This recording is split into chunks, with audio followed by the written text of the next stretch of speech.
Eventos finais. Capítulo 17. As 7 últimas pragas e os ímpios. O grande tempo de angústia. Primeira parte. Serão derramadas as taças da ira de Deus. Solenes acontecimentos ainda ocorrerão diante de nós. Soará uma trombeta após a outra. Uma taça após a outra será derramada sucessivamente sobre os habitantes da terra. Logo, o mundo será abandonado pelo anjo da misericórdia, e as 7 últimas pragas estão para ser derramadas. Os raios da ira de Deus estão prestes a cair, e quando ele começar a punir os transgressores, não haverá um período de pausa até ao fim. As nações em conflito. 4 poderosos anjos detêm os poderes da terra, até que os servos de Deus sejam selados na fronte. As nações do mundo estão ansiosas por conflitos, mas são refreadas pelos anjos. Quando for removido esse poder moderador, virá um tempo de aflição e angústia. Serão inventados mortíferos artefatos de guerra. Navio com seu carregamento de seres humanos serão sepultados no grande abismo. Todos os que não têm o espírito da verdade se unirão sob a liderança de instrumentalidades satânicas, mas deverão ser mantidos sob o controle até que chegue o tempo para a grande batalha do Armagedom. O mundo inteiro se envolverá em ruína. Anjos acham-se hoje a refrear os ventos das contendas, para que não soprem antes que o mundo haja sido avisado de sua condenação vindoura. Mas está se formando uma tempestade, prestes a irromper sobre a terra, e quando Deus ordenar a seus anjos que soltem os ventos, haverá uma cena de lutas que nenhuma pena poderá descrever. A profecia do Salvador, relativa aos juízos que deveriam cair sobre Jerusalém, há de ter outro cumprimento, do qual aquela terrível desolação não foi senão tênue sombra. Na sorte da cidade escolhida, podemos contemplar a condenação de um mundo que rejeitou a misericórdia de Deus e calcou a pés a sua lei. Satanás mergulhará então os habitantes da terra em uma grande angústia final. Ao cessarem os anjos de Deus de conter os ventos impetuosos das paixões humanas, ficarão às soltas todos os elementos de contenda. O mundo inteiro se envolverá em ruína mais terrível do que a que sobreveio a Jerusalém na antiguidade. Deus é justo, bem como misericordioso. A glória de Deus é ser misericordioso, cheio de clemência, benignidade, bondade e verdade. Mas a justiça manifestada em punir o pecador é tão verdadeiramente a glória do Senhor como a manifestação de sua misericórdia. O Senhor Deus de Israel executará juízos sobre os deuses deste mundo, como aconteceu com os deuses do Egito. Com fogo, inundações, pragas e terremotos, ele despojará o mundo. Então seu povo redimido exaltar-lhe-á o nome, tornando-o glorioso na terra. Os que estão vivendo na última parte da história terrestre não se tornarão versados nas lições de Deus? Aquele que tem sido nosso intercessor, que ouve todas as orações e confissões dos penitentes, que é representado como um arco-íris, o símbolo de graça e de amor, por cima da cabeça, em breve cessará sua obra no santuário celestial. A graça e a misericórdia descerão então do trono, e a justiça tomará o seu lugar. Aquele a quem seu povo tem esperado assumirá a função a que tem direito, a de juiz supremo. Em toda a Bíblia, Deus é apresentado não somente como um ser de misericórdia e benignidade, mas também como um Deus de rigorosa e imparcial justiça. A certeza dos juízos de Deus. Em nosso tempo, o amor de Deus é retratado como sendo de tal natureza que o impediria de destruir o pecador. Os homens raciocinam de acordo com seu próprio padrão inferior do direito e da justiça. Pensavas que eu era teu igual? Salmo capítulo 50, verso 21. Eles avaliam a Deus por si mesmos, calculam como agiriam em determinadas circunstâncias e decidem que Deus procederá do modo como imaginam que eles fariam. Em nenhum reino ou governo é permitido que os transgressores da lei digam que punição deve ser imposta aos que têm infringido a lei. Tudo o que temos, todas as dádivas de sua graça que possuímos, nós a devemos a Deus. Assim como não é possível medir o céu a palmos, também não é possível calcular a agravante natureza do pecado contra esse Deus. O Senhor é um governante moral, bem como um pai. Ele é o legislador. faz e executa suas leis. A lei que não tem penalidade é ineficaz. Talvez seja feita a alegação de que um pai amoroso não quereria ver seus filhos sofrerem o castigo divino pelo fogo, enquanto tivesse o poder de livrá-los. Mas Deus, para o bem de seus súditos e para a segurança deles, punirá o transgressor. Deus não atua no mesmo nível que o homem. Ele pode fazer infinita justiça, que o homem não tem o direito de fazer aos seus semelhantes. Noé teria desagradado a Deus se houvesse afogado um dos escarnecedores e zombadores que o importunavam. Mas Deus submergiu o vasto mundo. Ló não teria o direito de impor alguma punição aos genros, mas Deus faria isso com toda a justiça. Quem dirá que Deus não fará o que ele diz que irá fazer? Os juízos ocorrem quando Deus retira sua proteção. Foi-me mostrado que os juízos de Deus não viriam sobre eles diretamente da parte do Senhor, mas desta maneira. Eles se colocam além de sua proteção. O Senhor adverte, corrige, repreende e indica o único caminho seguro.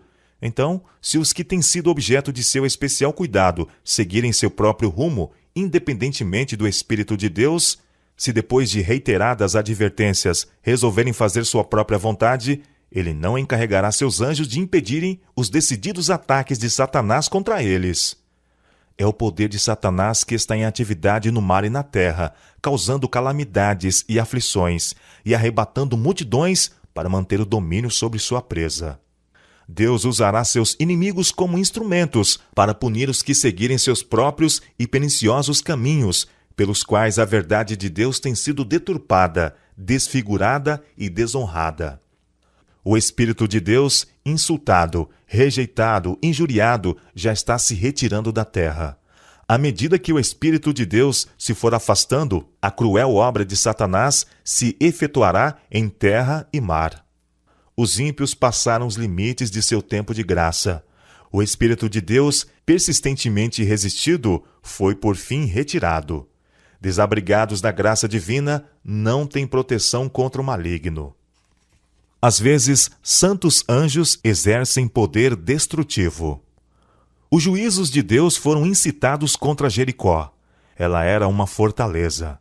Mas o capitão do exército do Senhor, em pessoa, veio do céu para dirigir os exércitos celestiais num ataque à cidade. Anjos de Deus apoderaram-se dos sólidos muros e os derrubaram. Sob a direção divina, os anjos são todo-poderosos. Uma ocasião, em obediência à ordem de Cristo, mataram numa noite 185.000 homens do exército assírio. O mesmo anjo que viera dos passos reais para libertar a Pedro fora o mensageiro da ira e juízo a Herodes. O anjo tocou em Pedro para o despertar do sono. Foi com um contato diferente que ele feriu o ímpio rei, derribando seu orgulho e trazendo sobre ele o castigo do Todo-Poderoso. Herodes morreu em grande angústia de espírito e corpo, sob o juízo retributivo de Deus. Um único anjo destruiu todos os primogênitos dos egípcios, enchendo a terra de pranto. Quando Davi ofendeu a Deus, por contar o povo, um anjo fez aquela terrível destruição pela qual seu pecado foi punido. O mesmo poder destruidor exercido pelos santos anjos, quando Deus ordena, será exercido pelos maus quando ele o permitir. Há agora forças preparadas e que aguardam apenas o consentimento divino para espalharem a desolação por toda a parte. As duas primeiras pragas. Quando Cristo cessar de interceder no santuário, será derramada a ira que, sem mistura, se ameaçar a fazer cair sobre os que adoram a besta e sua imagem, e recebem o seu sinal. As pragas que sobrevieram ao Egito quando Deus estava prestes a libertar Israel eram de caráter semelhante aos juízos mais terríveis e extensos que devem cair sobre o mundo precisamente antes do libertamento final do povo de Deus. Diz o autor do Apocalipse, descrevendo esses tremendos flagelos: fez-se uma chaga má e maligna nos homens que tinham o sinal da besta e que adoravam a sua imagem. O mar se tornou em sangue como de um morto, e morreu no mar toda a alma vivente. As pragas estavam caindo sobre os habitantes da terra. Alguns estavam acusando a Deus e amaldiçoando-o. Outros se precipitavam para o povo de Deus e pediam que se lhes ensinassem como poderiam escapar dos seus juízos. Mas os santos nada tinham para eles. A última lágrima pelos pecadores tinha sido derramada. Oferecida havia sido a última oração aflita. Arrostado o último peso de cuidados pelos pecadores e dada a última advertência. A terceira praga. Vi que os 4 anjos segurariam os 4 ventos até que a obra de Jesus estivesse terminada no santuário. E então viriam as 7 últimas pragas. Estas pragas enfureceram os ímpios contra os justos, pois pensavam que nós havíamos trazido juízos divinos sobre eles, e que se pudesse livrar a terra de nós, as pragas cessariam. Saiu um decreto para se matarem os santos, o que fez com que estes clamassem dia e noite por livramento. Este foi o tempo de angústia de Jacó. Então todos os santos clamaram com angústia de espírito e alcançaram livramento pela voz de Deus. E os rios e fontes das águas se tornaram em sangue. Terríveis como são estes castigos, a justiça de Deus é plenamente reivindicada. Declara o anjo de Deus: Justo és tu, ó Senhor, porque julgastes estas coisas. Visto como derramaram o sangue dos santos e dos profetas, também tu lhes deste o sangue a beber, porque disto são merecedores.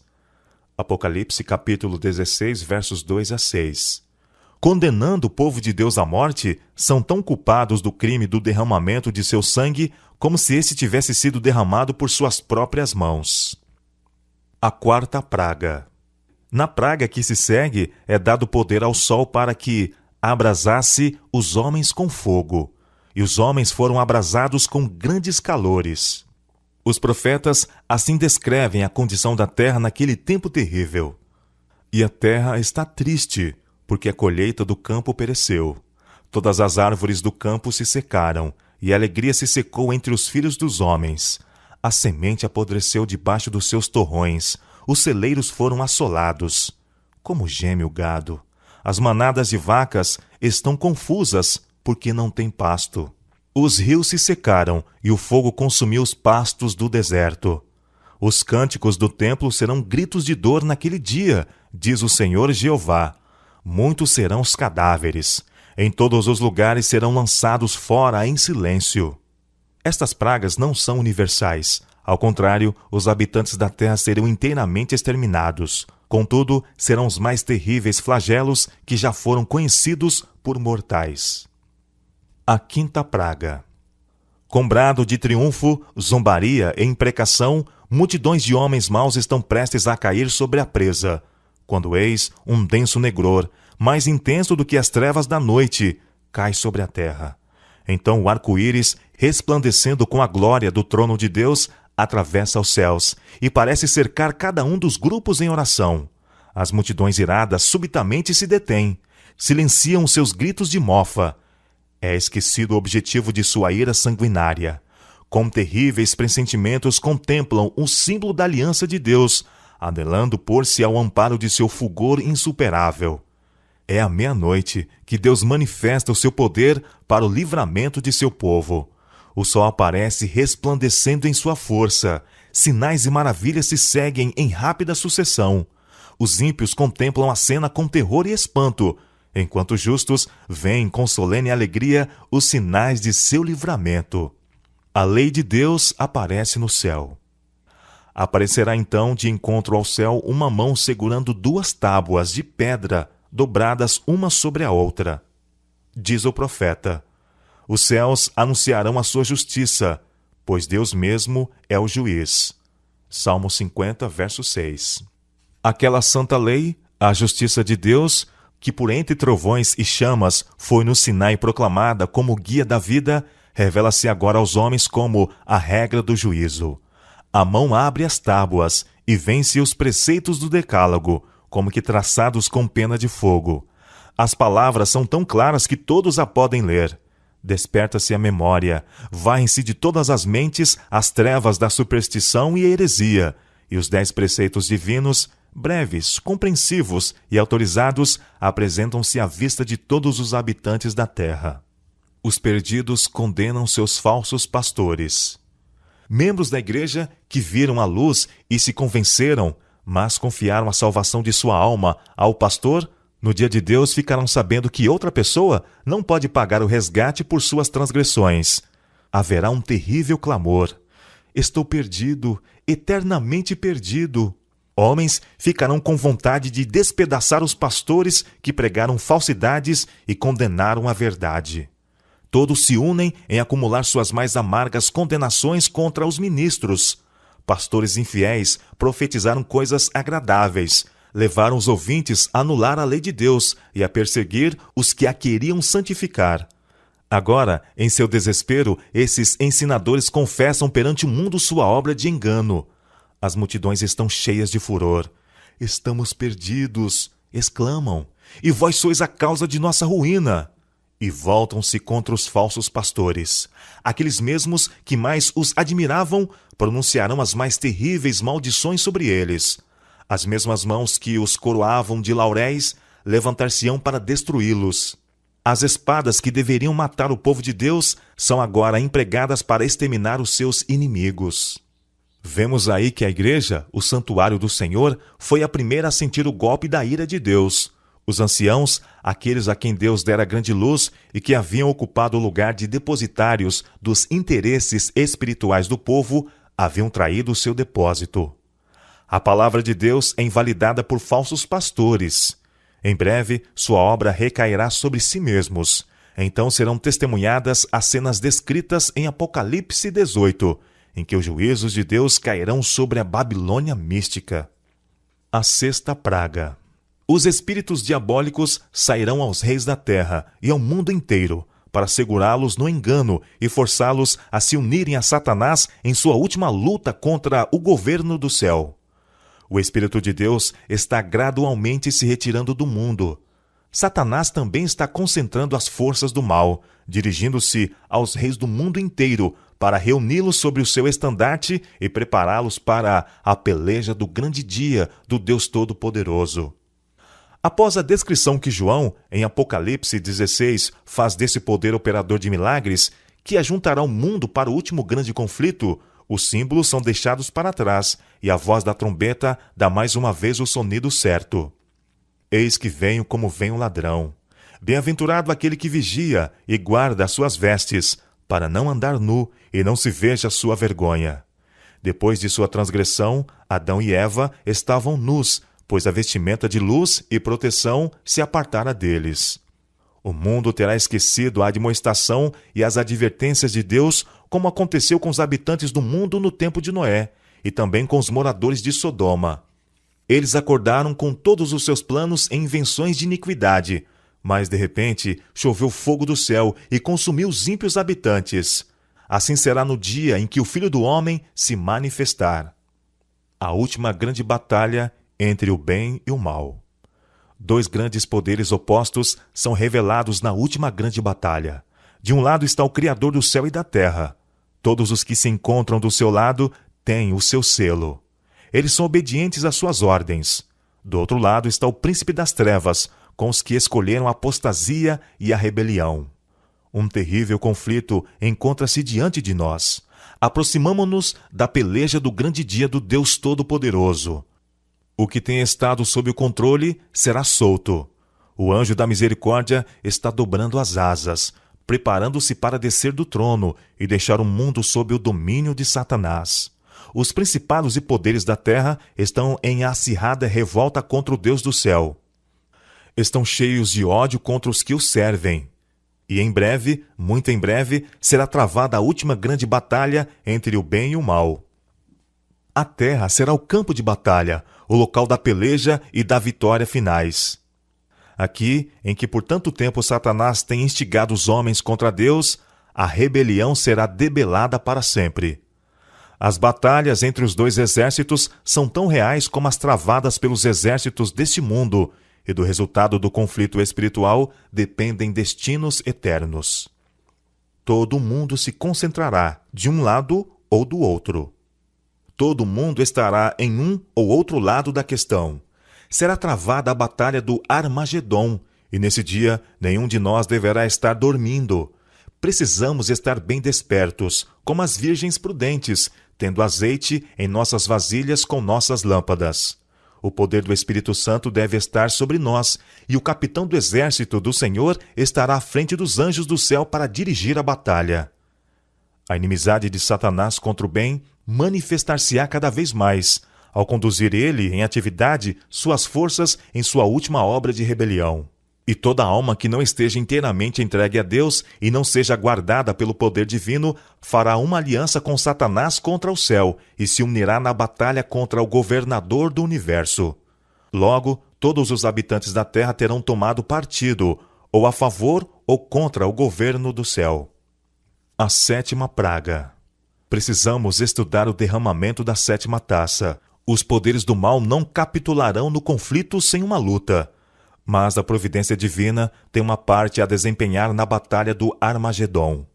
Quando a terra for iluminada com a glória do anjo de Apocalipse 18, os elementos religiosos, bons e maus, despertarão do sono, e os exércitos do Deus vivo por-se-ão em campo.